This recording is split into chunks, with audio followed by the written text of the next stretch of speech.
Étranger, le mot là, ça amène beaucoup de problèmes en Afrique. Et il n'y a que chez nous où il y a ces problèmes étrangers en ce moment.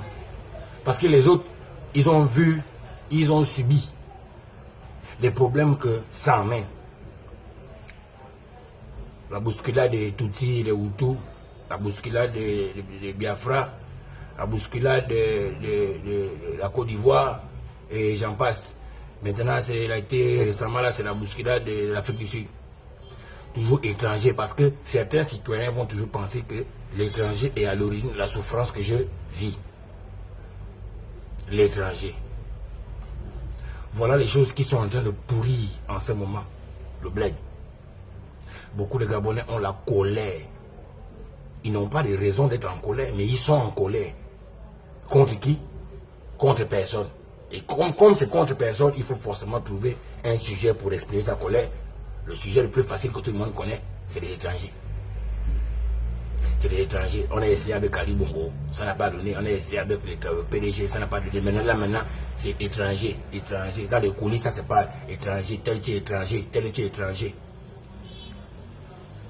C'est bien beau, on dit l'étranger à l'argent du pays. C'est bien beau. L'étranger fait le commerce, il mange le dos, il a le dos, il a l'argent. C'est vrai, les étrangers ont l'argent.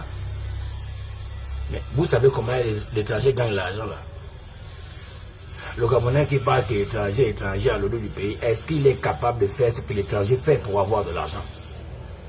L'étranger se réveille à 5 h du matin et dort à 23 h, voire minuit. Tous les jours. Parfois, il n'a même pas de jour de repos. Pourquoi? Parce qu'il a un objectif à atteindre. Il ne groove pas. Il a l'argent, c'est vrai. Mais ça sert à quoi? À développer son business. Nous, en groove, on fait la fête, on fait l'ambiance. Et tout ça, on le fait dans le même temps qui nous est réparti à tous les êtres humains de la planète, les mêmes 24 heures. L'étranger se sert de ces 24 heures pour occuper son temps dans ce qu'il fait.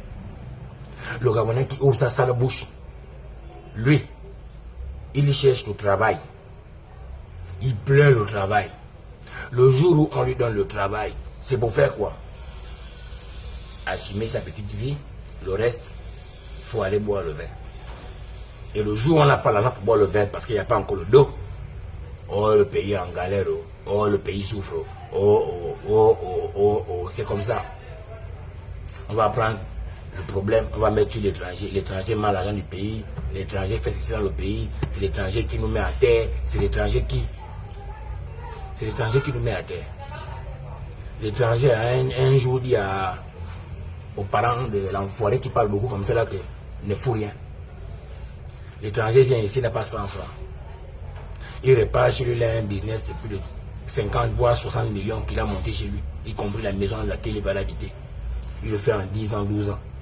Et tous les 10 ans, 12 ans qu'il les passe au Gabon, il couvre, non. Il s'habille, non. Il se prive. Parce que il compte sur le futur, il compte sur son plan pour que dans le futur, il puisse se mettre bien quand la force va lui quitter. Ça, nous, on ne connaît pas. Alors, arrêtons avec cette histoire d'étrangers gabonais, étrangers gabonais.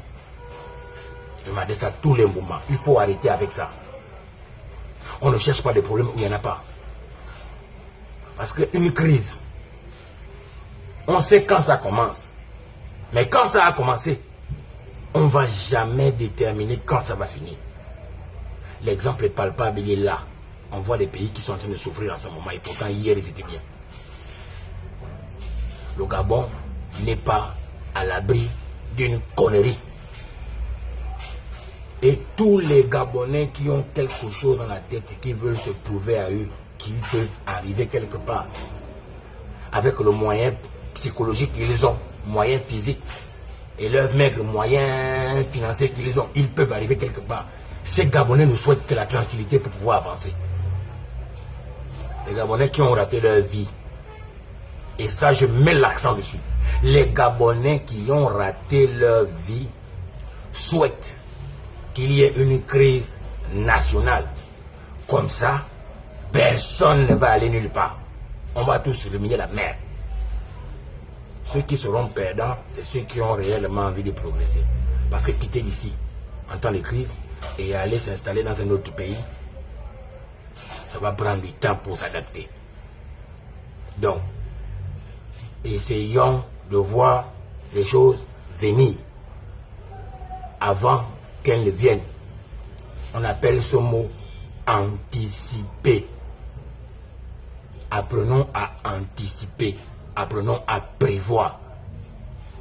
Parce que celui qui vit, qui n'anticipe pas, qui vit de façon imprévisible, les chocs vont l'arriver de façon imprévisible. En bon entendeur, ils n'ont qu'à aller se faire foutre. À toi, salut.